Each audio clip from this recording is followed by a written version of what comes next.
Okay, we should be all set. Sounds good.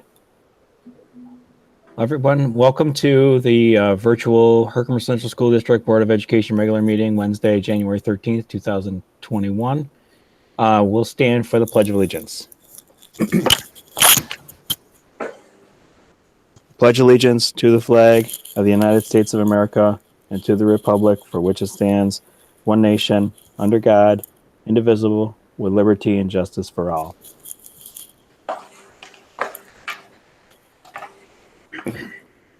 Next on the agenda is public comment. Due to the current circumstances in our community regarding COVID-19 pandemic, our Board of Education meetings are being conducted virtually. Because of this, members of the public who wish to submit a comment for the Board of Education meeting had the opportunity to email Emily Popick prior to the meeting. With that being said, there was no public comment. So we'll move on. Next on the list is approval of the agenda. Get a motion for that? Scott, second by Diane. All in favor? 6-0. Make note that Mr. Mahivik isn't here just yet. Next on the list is board communications. You've received several additional pieces of information which were not included in the original packet and may be discussed later in the meeting. I'll make a motion to place all appropriate board communications on file with the district clerk. We have a motion. Can we get a second? Rich? All those in favor? 6-0. Next is approval of the minutes. Get a motion for that? Brandy, second by Michelle. Any discussion on that item? Any more discussion on that item? All those in favor? 6-0. Business reports.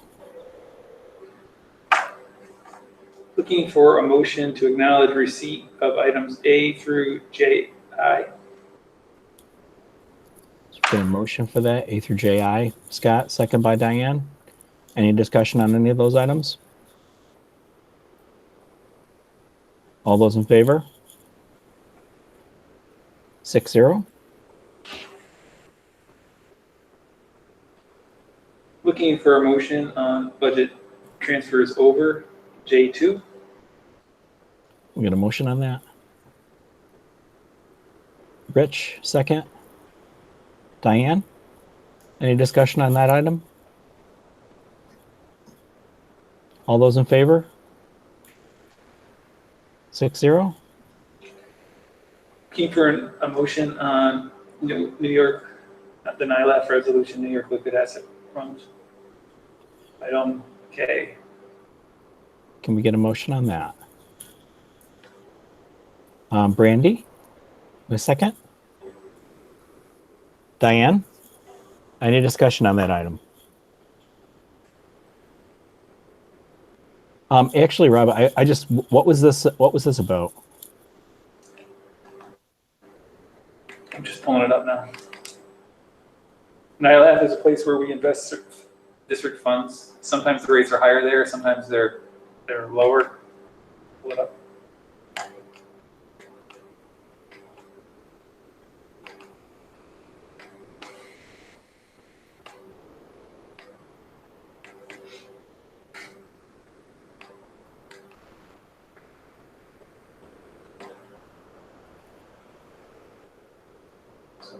So I'll read it to you.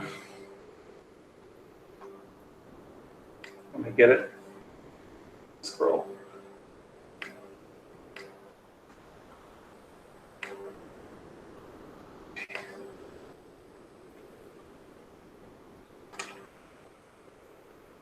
Whereas the undersigned, being a majority of the Board of Herkimer Central School District, hereby adopt and by extend counterpart approve as the 13th day of February 21st the following actions and resolutions. Whereas the Herkimer Central School District is our participator in the New York State or New York Liquid Asset Fund. NILAF has defined the municipal operation agreement as amended and restated as of August 1st, 2019, the agreement. And whereas the governing board of NILAF wishes to amend the definition of investment consultant and marketing agreement to be PMA Asset Management LLC and PMA Securities LLC respectively, whereas the governing board has adopted the resolution on November 19th, 2020 to effect such change and seeks approval of each participant. So essentially they've changed their name to a different LLC. And So this is just something we invest in sometimes? It's pro forma. It's not significant. It doesn't change rates or anything else. It's just that they changed some of their underlying stuff, and we have to make our agreement match their agreement. Does that make sense? Okay. Yep. So it's true. It's pretty much pro forma. There's nothing in here that's critical. Gotcha. Right now, we don't have a lot of money over at NILAF because their rate is lower than the banks. So we have more money. So we're always monitoring those kinds of things. But interest rates are really low right now because the Fed's lowered their rates so low. So it's hard to find good investment opportunities right now. Gotcha. It is like a savings. It's basically like a savings account type thing. So the more money that you have over there, the higher you get higher interest over there. And you do it things. Like for a while there, we were getting almost 0.5% more from NILAF than we were from our local bank. So we would move more money than when we had it over there. We also have we're less liquid right now too, because obviously funds are state aid is crimped a little. So our asset investment portfolio is not quite as robust as it might have been a year ago. Better financially. Gotcha. Any other discussion on that item? All those in favor? 6-0. Just want to let you know that Bob's trying to get in. He's having an issue with the URL. Really? Yeah, he said that nobody was in the meeting that he went to. So I sent him the one we're on now. I wonder if he went back to the building committee meeting because there would be that one. Yeah. But it got merged in his calendar. Looking for a motion on the new records retention schedule. Diane, we get a second on that? Michelle? Any discussion on that item? Did the time period change or something? Yeah, this just came out of the state. There's new record retention rules. We're just conforming with that. Gotcha. Any other discussion? All those in favor? 6-0.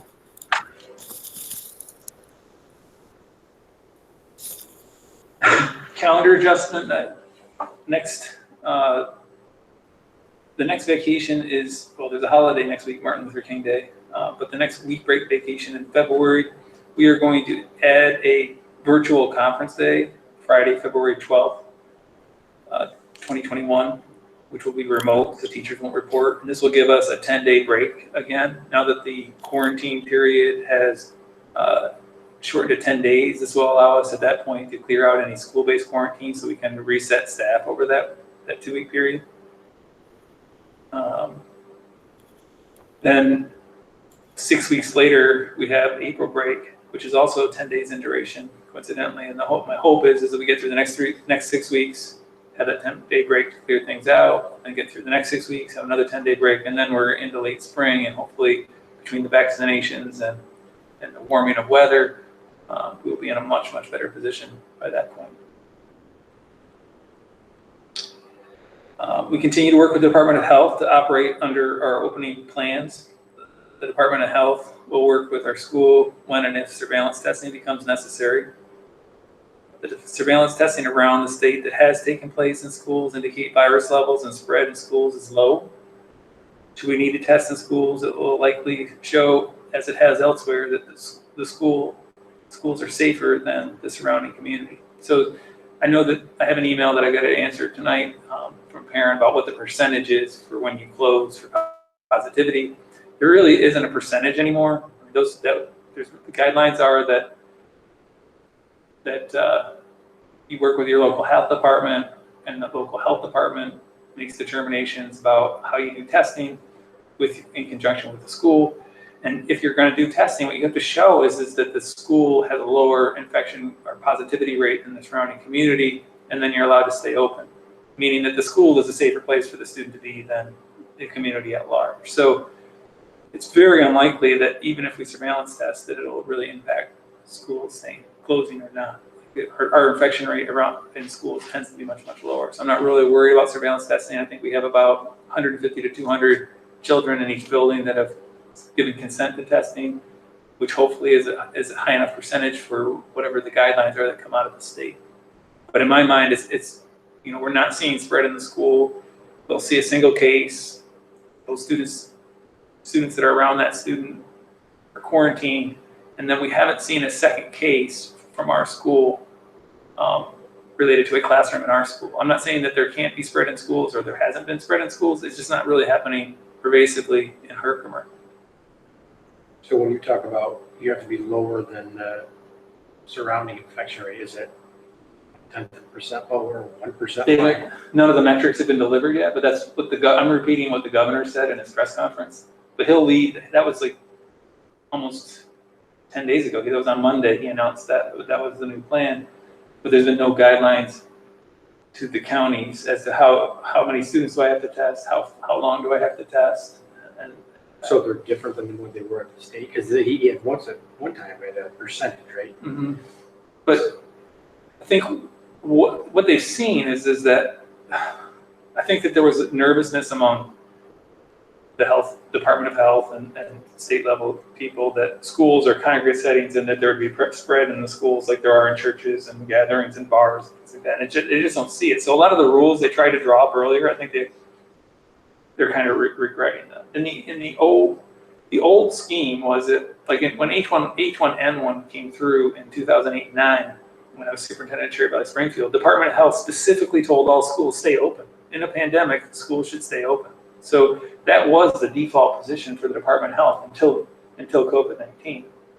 So I think what they're seeing, and the rhetoric from the governor and from the state has certainly changed, is that they really want schools to stay open. That schools are really important for so many reasons for kids, and so they're trying to find ways to make sure that we can reassure the community that the words that come out of the superintendent of Herkimer's mouth are really true, that there really isn't a lot of spread in schools, that kids are safe here. And we want to make sure that we're going to comply with the Department of Health guidelines. They just haven't really been promulgating regulations the way that they should in terms of letting you know how to test. Because it doesn't do me any good to test kids and then not know what to do with it, or what does it mean. Mm-hmm.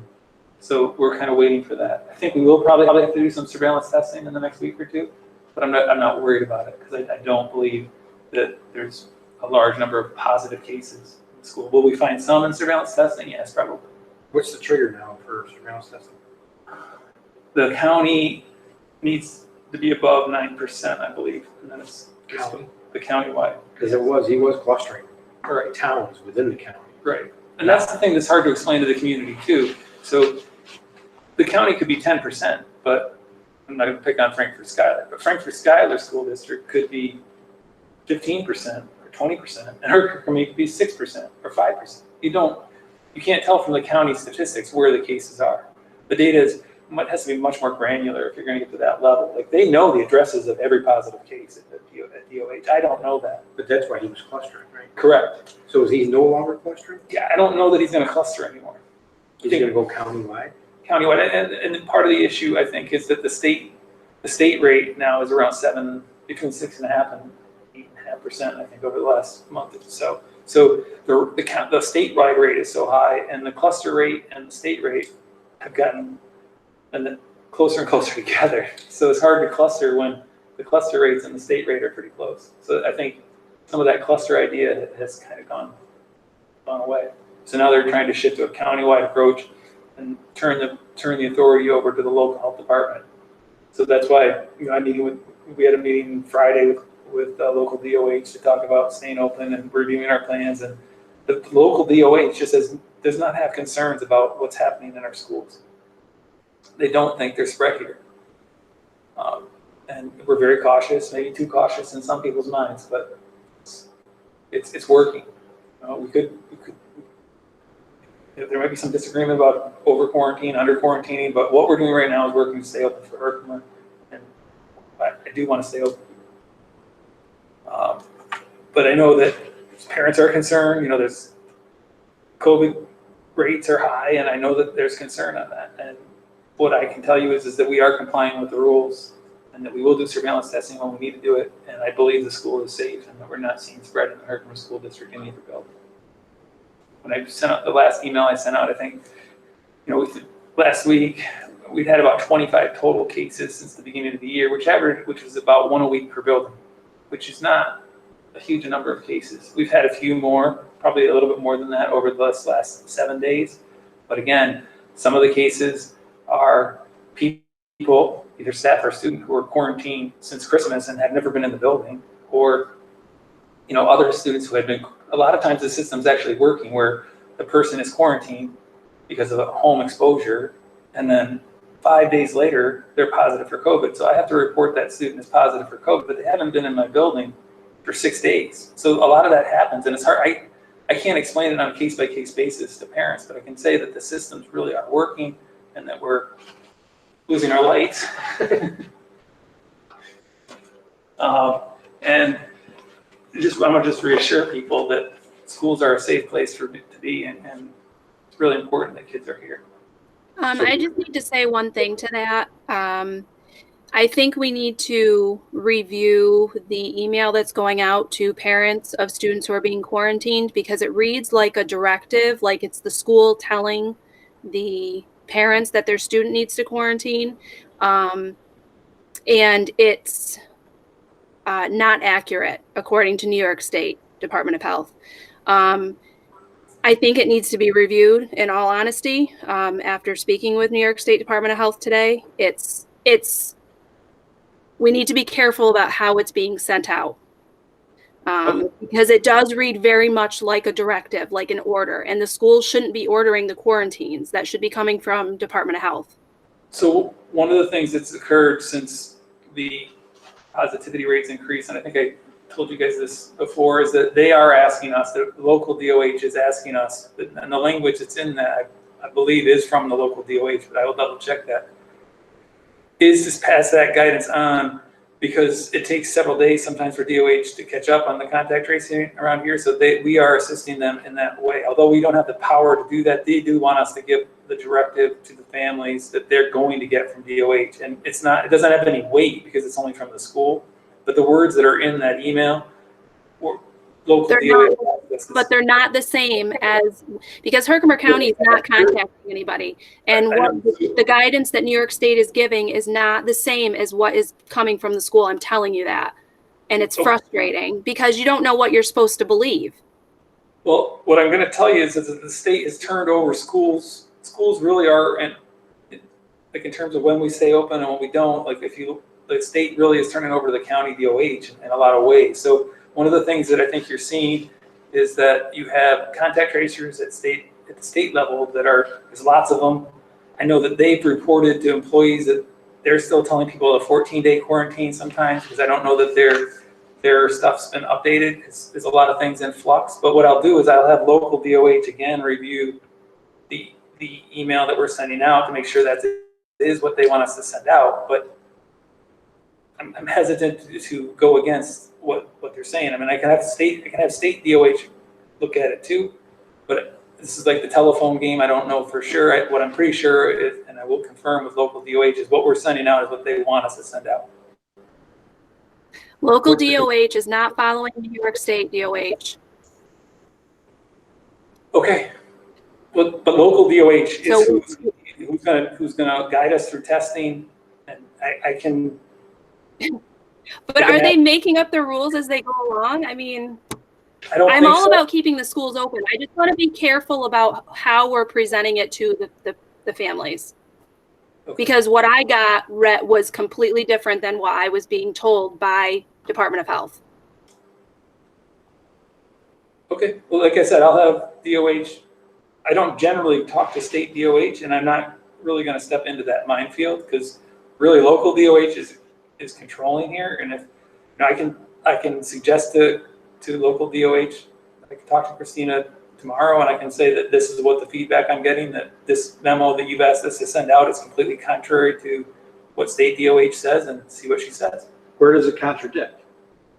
Because what we're getting says that if a student has been in contact with another student, he has to quarantine. They have to remain in their own space. They have to wear a mask. They can't go around anybody. And that's actually not accurate. The only time that is supposed to be how it's handled is if they test positive for the virus. If they're just precautionary quarantined, then they can move about the house, they can leave the house, they can't see other people. They're allowed to go to their jobs if they're an essential worker. We're talking about older high school kids. So it's very different from what I got in an email 2 days ago or yesterday. Well, that's why, let me run it by Christina and see what she says. I'm sure, I didn't write the memo, and I'm sure none of my staff wrote it. I'm sure it came from DOH. Okay.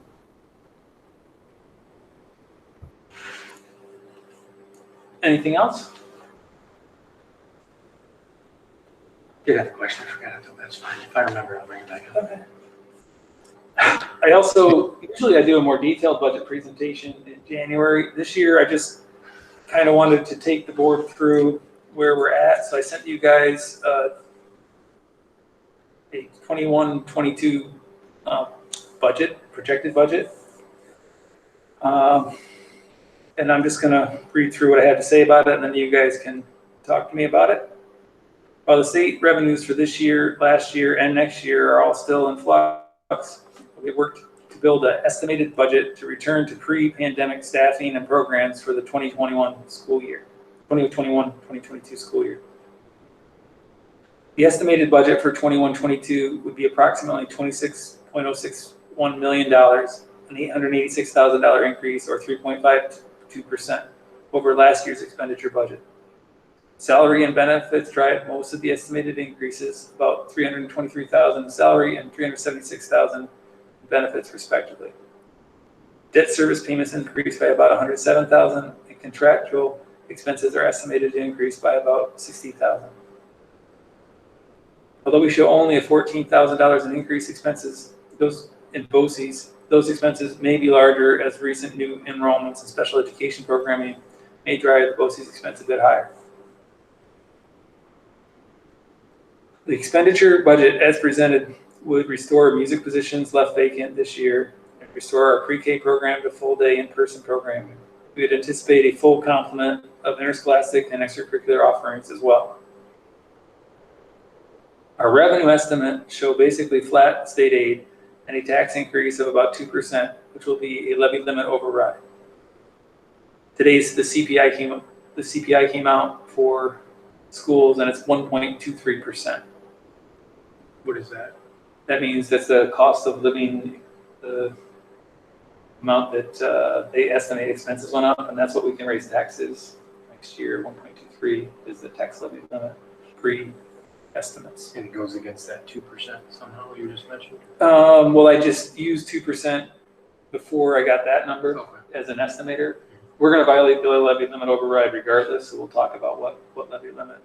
We're going to violate the levy limit at almost any percent next year because of an anomaly in our building aid. Our other revenue expenditures are down by about $180,000 as well, as we had a planned use of reserves in 2021. That's this year, which will not be $180,000 in planned reserves that use this year, which will not be available in 21-22. In this model, we would need to use about $1.7 million in fund balance, which is probably untenable. Federal relief package passed in December contains school aid, which will flow to our school eventually through the state.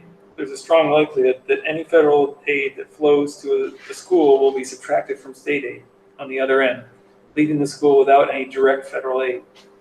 That said, if the district receives the aid we are supposed to receive, either directly from the state or from flow through the federal government, we should end the 2021 school year without using fund balance.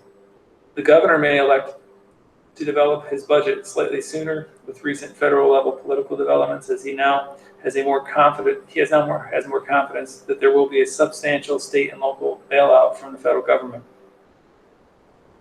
Our plan would be to develop a budget which will return our school and programs to as large an extent possible to pre-pandemic level.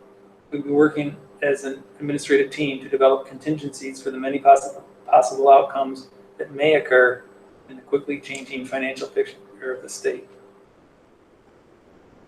Do you guys have any questions for me?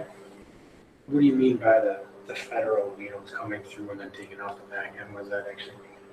So right now, back in the first CARES Act, back in May, they gave the state about $1 billion in school aid, which translated to about $500,000 for Herkimer. So what they did was they subtracted $500,000 from my state aid and gave me the $500,000 in federal aid. Mm-hmm. So my suspicion will be that my understanding, and I don't know this for sure, is that the package that was passed in December is going to give the state about $5 billion for schools. So that means that $4 or $5 billion. So we're going to get about 4 or 5 times as much aid from the federal government as we did initially, which was about $500,000, probably about between that 1.5 and $2 million. But I don't think we're going to actually see any of that money. What's going to happen is the governor is going to give us whatever that is, but he's also going to reduce our state aid by whatever the same amount is. So if we get $1.5 million from federal government in the latest aid package, then he's going to reduce our state aid by 1.5 million to keep us whole. He'll take the 1.5 million in state aid and use it to plug other budget holes within his budget. That money's not tied to. It is, but so was the first one, and there was a maintenance of effort. So he was not supposed to be able to do what he did, but then you write a waiver, and they usually say, yeah. What is maintenance of effort? Maintenance of effort means that they shouldn't be, in order to get the money, you have to maintain whatever you did before. Right. So if you reduce it, they don't give you the money. But then if you apply for a waiver, which he did and got it, I believe, then He applies to the federal government for a waiver. So it's good either way if it keeps us whole, but it isn't like it's not going to be like it appears. Like the money, this happened back in 2008-09 to all the schools too. The federal government during the financial crisis, they enacted the GEA in New York State to subtract funds from foundation aid, and the amount they subtracted in GEA was coincidentally the exact amount that the federal government gave us in 2009. So they did this as a ploy that they've used multiple times when federal money flows to the schools.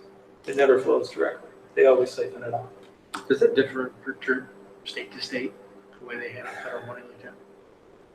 Probably to some extent it does. A state like Kentucky, 25 to 45% of every school's budget is actually federal money.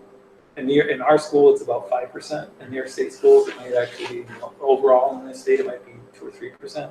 So some schools or some states where federal money is a much higher portion of they might push a lot more onto the schools. But I couldn't swear to it. Like every school does their funding differently. But we're not as dependent in general on federal aid as many other states.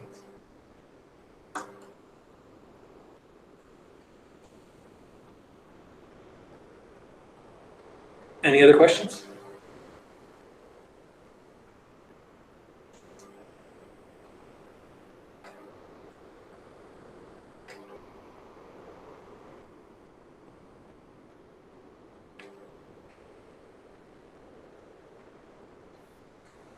What's next? Administrative reports. Pulling them up. Should do Miss Vote first.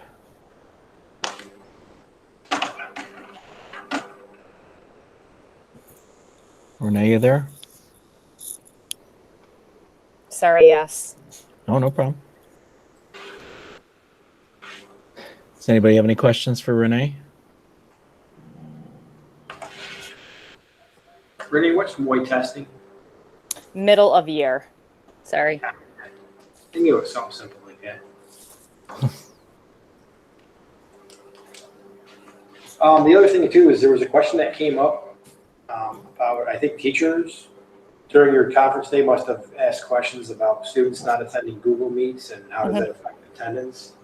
What's the answer on that? Actually, we've been talking about that, and I put something out on Parent Square. I think sometimes when kids are remote because it doesn't happen that frequently at the elementary school because we're in person, that parents think, oh, it's only a day, don't worry about it. So I had put something out on Parent Square that the expectation is that they have to complete all the assigned work and attend all the Google Meets on a remote day, and even if they're on a quarantine, because we've found, like, if some kids are on a quarantine, they're choosing to just come back their 10 days and think that, you know, not a big deal.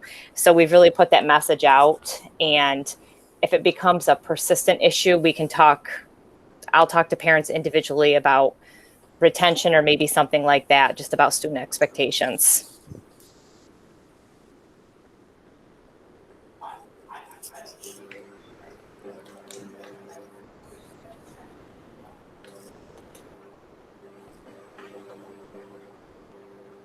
Any other questions? Just wanted to make mention of the fact that we were able to give out 340 meal kits and 150 half gallons of milk for the break that they had. That was amazing. People were very appreciative of that. How did we deliver? We had Kathy Orts helped, Sarah Lamana, myself, Christy, and Jim, and one of the other, Phil, I think, from the high school. We delivered, and Craig Benoit, which is our United Way family liaison. All of us together did it. Great.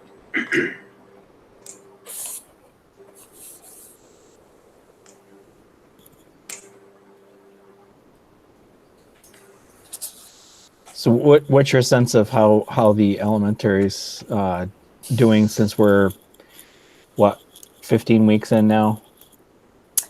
I think I will tell you, kids are, I stand out front in the morning, so I see the parent drop-offs, and Christy is out and back with the buses.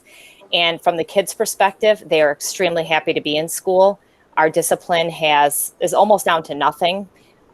Kids are happy. They're doing what they're supposed to be doing. So that aspect is great. We have a few parents who have called and have been a little concerned about it, but most parents are very supportive. They're happy we're in session. I get a lot of feedback about how they speak with other parents from other communities, and they're saying how lucky we are that, you know, our district and our board supported us to stay open. I will say the majority of our teachers are excited to be in school too. When I think about how much the kids are learning compared to maybe some other districts where they're not in person, the learning is different. So our kids, I think, are so lucky to have teachers who are here every day, dedicated, they're getting their instruction. I think it's great. I have nothing but positive things to say about it. So I'm a huge, fan of staying open. I'm a proponent of that. We'll continue to do everything we're doing. Obviously, what we're doing is working. We haven't had that many cases.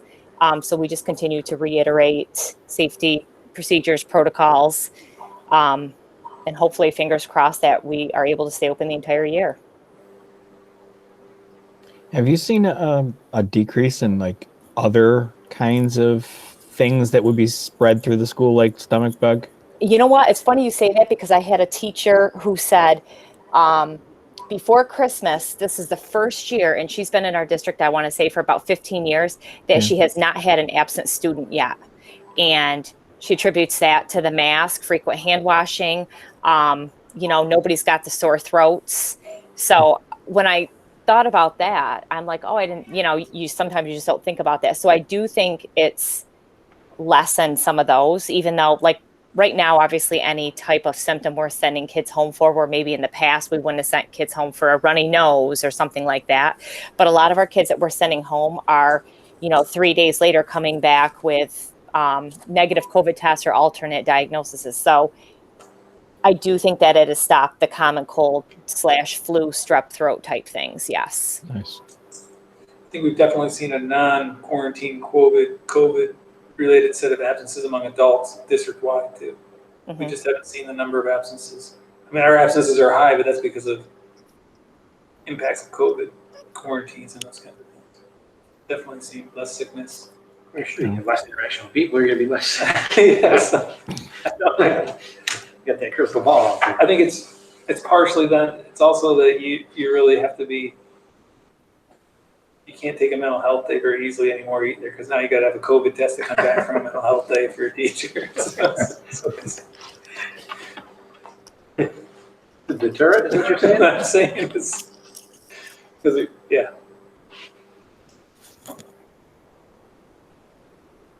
Anything else for Renee? Okay. Next on the list is Abby/Tommaso. Does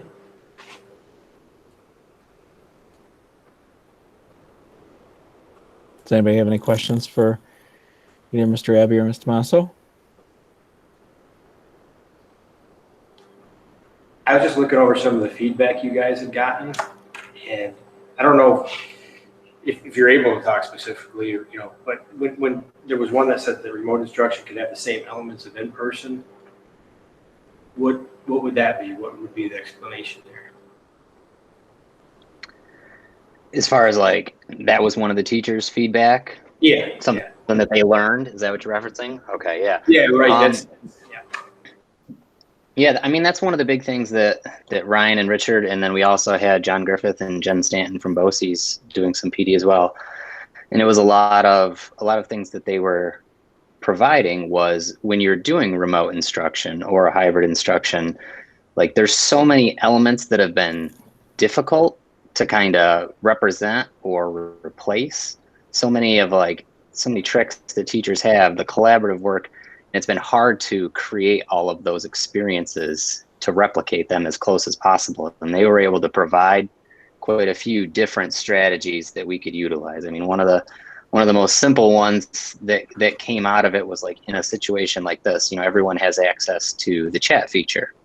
Well, if someone types in an answer into the chat feature, well, then everyone sees it, and then you get, a student will copy it. So like, the idea of having them what they call a waterfall, where everybody goes in and types it in. 3, 2, 1, everybody type it in. And then you just see like one response after another, and all builds on each other. So just little tricks like that they can add to their toolbox to be able to give remote instruction and still be able to increase the collaboration, increase the back and forth dialogue between students and teachers, and try to model that in-person instruction that we're so used to, and all of those strategies that we're always pushing on our teachers and on our students.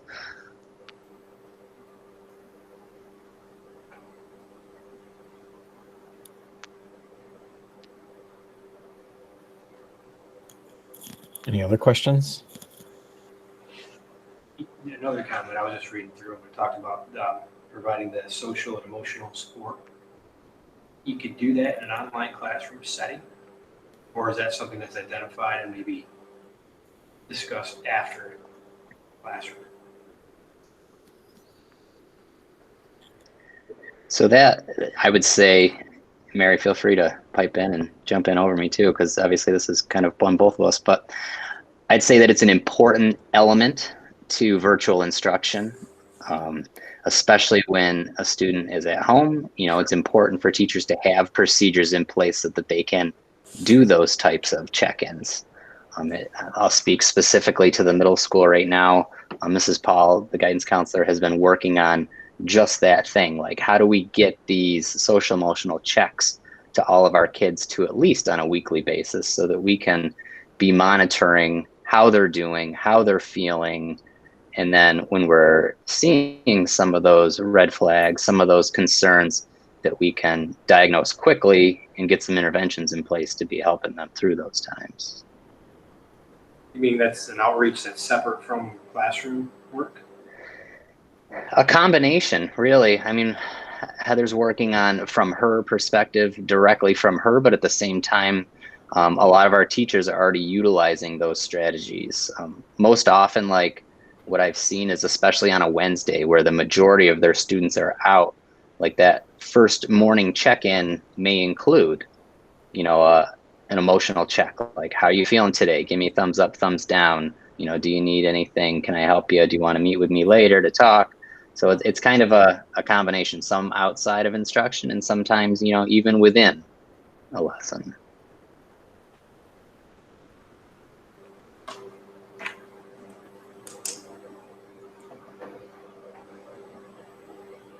So I guess I'll pose the same question I did to Renee to the both of you. I guess I'll do Zach first, and then Mary. How have you felt for the last 15 weeks? Have the students been doing well? I think that's a pretty vague question. I'd say that overall, I mean, yeah, like it's hard to say anything different than what Renee had to say. I guess the only thing I would say is that I'm jealous that we don't have our kids here even more, because, you know, while they're here, I think there is no replacement, no matter how good of a remote model you put into place, no matter how great a teacher is teaching virtually, there just is no replacement for that in-person instruction in my mind. And I think that while kids are here, they're getting a lot. And I will say that kids have been pretty in tune with that, and they're kind of all business while they're here for those in-person days, and they're taking advantage of it. And we've been very appreciative of that. And teachers are grateful of how kids seem to be motivated while they're here. The hard part is always just as soon as they leave. And that's the struggle I think that we're fighting the most with our students is, you know, as soon as they're not here, how do we keep them accountable? How do we keep them engaged? And that's really where the majority of our focus goes, because while they're here, things are going really well. I can tell you, watching the 2 days that my older boys come to school, they're completely different kids on those 2 days than they are on the other 3. I mean, they're up, they're in the shower, they're ready to go. They just want to get here. The other days, not so much. Yeah. So I will third what Renee and Zach are saying about being in person and how valuable it is and how much the students enjoy that. You know, we've completed our first round of the unannounced observations, and you're in the classrooms and you see the interactions between the students. The energy in the classrooms, like there's a lot of about our jobs that isn't fun right now. So you just need to get out there and get in a classroom and see the students and see the learning, and that's what motivates you to keep going. So, you know, we are grateful that we have them 2 to 3 days a week, and the students are very happy to be here. I think the stress is probably the worst on the parents who are worrying about what happens at school. And then when we talk them through it, and they will say the same thing that you just said, I think it was Scott, about their kids are different people on the days they come to school. I heard that today too. And they are much happier people on the days that they go to school. For sure. So it's going well. It takes a lot of teamwork. Our teachers have worked really hard to collaborate, to make the most of those times and to try to be consistent. So it doesn't come off easy, but everybody believes it's worth it. So we keep plugging away. I really feel for the school districts that are all virtual still, because I've had a lot of people talk to me and say, you guys, it's amazing that you could even get your junior high and high school in for 2 days a week, because their kids are not happy. They just want to, even though they're seeing people with masks on at school, at least they're seeing people.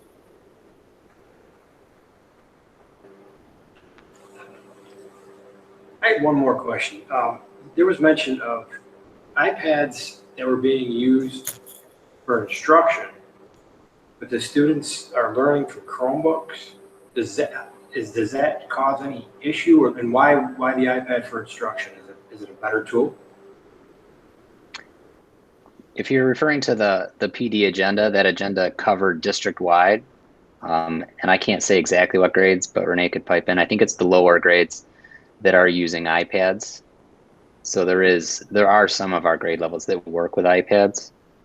I don't know if that's what you're talking about, though, Scott. Well, yeah, it was a general question actually to all three, because I just was like, I was wondering if there was an advantage to using the iPad for instruction versus the Chromebook. I think it's who you talk to. I know that some teachers prefer to use the iPad versus the Chromebook. I know Mr. Aurelio will tell you that the iPad is very functional. There's a lot of functionality to it. But I think it depends on the teacher's comfort level. So they interact together though? I mean, there's no issue with the teacher using an iPad and the student using Chrome? There is a little bit of a difference. Like I said, like for instance, on an iPad, you can't, like right now when I look at everybody here, I can see everybody's face or letter. On an iPad, you technically can't do that. So some of the primary teachers, that's a disadvantage to them. So these are things we have to work through. So there are some differences, yes. But on an iPad, they can also, the apps, they can hit them, and it's a little bit easier for the younger kids to maneuver an iPad versus a Chromebook. So there's pros and cons, in my opinion. I think we moved the Chromebook to second grade up, right? Yes, we do have a third grade classroom piloting iPads, and I also have a fourth grade teacher who requested iPads. But everybody else, 2 through 5 has, or 3 through 5 has Chromebooks. What's the state testing? How versatile are iPads with state testing? We have keyboards that hook up to the iPads, so they can, instead of using the, Okay. yeah. So there's a work. Yes. Yep. So other than a preference, there's no, like if you're teaching from an iPad, I'm still gonna get the same instruction on the Chrome. Yes. Yep. And I think Just an additional thing. they're operating Go ahead. iPads and iPhones and from the time they're 2. So a lot of times the Right. iPad is something that they can manipulate better than their parents. A lot of Yes. times, at young ages. Yeah, I mean, I find Chrome is very difficult. You see me over. It's tough. So that's why I was wondering if that's a transition or we headed in that direction. Look, the big advantage to the school district for a Chromebook is that it's $200. Mhm. So it's a lot easier for us to go 1-to-1 on a Chromebook versus an iPad, which might be $400 or $500, almost twice as much. That's more of a Ryan question though. Yeah. Yeah, kind of as a secondary follow-up to that, Ryan and I have had a lot of conversations, like long-term, like what is the best tool for kids? And we've considered the idea of having some kids pilot with iPads because they have been able to come down in price. They, like Mr. Miller just said, it used to be a discrepancy for sure, but they're getting closer with the lower level iPads. And So in we've talked about what's long-term in technology world. It's long-term. Well, true, valid. Well, by the time we get there, I guess it wouldn't really work. But there are some advantages to the iPad over the Chromebook overall, especially with creative type work, making videos, utilizing the camera feature of that. There's app-based programs where they can do a lot more of that better on an iPad than they can necessarily on a Chromebook. But as far as, representing more like what a computer does, what we typically think of schoolwork with essays and things like that, the Chromebook is definitely the easiest way.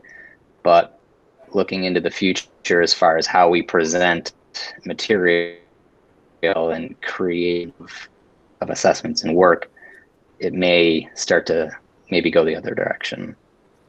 And Ryan could say that much more eloquently than I could because that's his thing, but there is the potential that we could see more iPads in the future.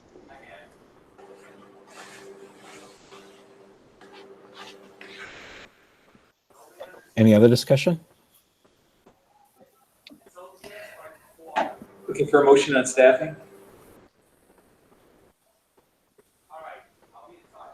We get a motion. Diane, second by Michelle. Any discussion on that item? Can we table that? Sure. So, Before? Yeah. When's the driver on the table? You could have just moved to table it. Oh, my bad. And then somebody would have seconded it. so we have a Diane, motion to table. tabling? We get a second. Brandy. All those in favor? 7-0. Looking for a motion on CSE, CPSE recommendations? Get a motion on that. Diane, second. Rich. All those in favor? 7-0.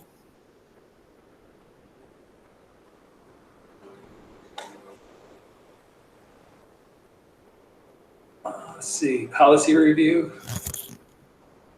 You want me to walk you guys through that one? Yeah. So policy 6303 covers leaves of absence under COVID-19 for qualifying reasons, which is basically the federal leaves under the COVID Relief Act or the CARES Act, which expired on December 31st. So that policy can no longer be enforced because the rule is no more. So I'm just asking, you guys delete it tonight. Is there a new one that? There's no new federal leave. There is a state leave, but it's much less, like, it doesn't cover many of the things that the federal leave did. All right, so what does this mean for our employees that are out with COVID? We're working on it. So they can be out with COVID and they're covered by the state leave for 2 weeks. They can be out on a quarantine for them for 2 weeks. What the federal leave also did though is they could be out because their child was on a quarantine, or they could have been out because their child daycare center was closed. A lot of those things are gone now. Which rationale, any idea? Why the federal, I don't know. Was that money driven through that CARES Act? Likely because that leave, those days, for the public sector, I had to come up with the money to pay for that. So employees, I paid for the substitutes anyway. So the employee got paid by me, I paid for the substitute, and I didn't get any federal funding. But for private businesses, people that qualify for those federal leaves were paid, and then those businesses could submit vouchers, or they could bill the federal government for those, to pay those COVID leaves. So there was money in there, yeah. Why it got left off, it must have been intentional. It was a big deal that it didn't get in there, so it would have been $100 billion or something, probably $50 billion, and they just didn't want to add that price tag into the factory. Will it be back next month? Possibly. But the lawyer's recommendation was don't create leaves that are not statutorily driven, or you can create a pattern of practice that creates leave. I'm working on some type of an MOA with the teachers union and CSDA, but I don't really want to talk about that in public session. So can we get a motion in a second so we can talk about this? Oh, yeah. Motion? Diane, second by Michelle. Was there any more discussion on this item?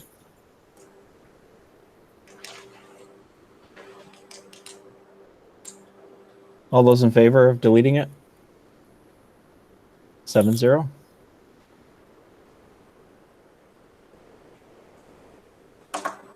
Next on the list is the president's update. I just, again, want to thank all the teachers and staff and administrators and everybody that's working for the school district for how they've kept this school going and kept these kids in school as much as they possibly can. Because I think we heard the reason why we have them in the school district in those last couple of reports. Anybody else have any thing they'd like to discuss? Future meeting dates. We have February 10th for the BOCES budget presentation. Is everybody good with that? Is it? They come here? Yes. They'll probably do it virtually though, I guess. It is, all right. Also, we're going to do a building committee meeting that night at 5 to finish out the scope of the phase 2, to try to make some decisions on that. We've got to get some information from the architect. I'll get that to the building committee sometime probably in the next 3 weeks, and then we'll meet and try to finalize scope. BOCES budget was February 10th. Mm-hmm. It'll just be a part of the regular meeting. Okay. Meeting evaluation by Mr. Lewis. Hey, I think as the months go on, we get a little bit better with this virtual stuff. I'm definitely jealous of Scott for being on site. I think everything went well, real smooth. We had some good comments. Look forward to getting back to normal. I move to go into executive session for the purpose of discussing negotiations and particular personnel. The board may take action in public session after the executive session ends and the board returns to public session. So we have a motion. Can we get a second? Diane? All those in favor? 7-0. Okay. Susie, you can shut down the live feed and the recording. Okay, just give me a second.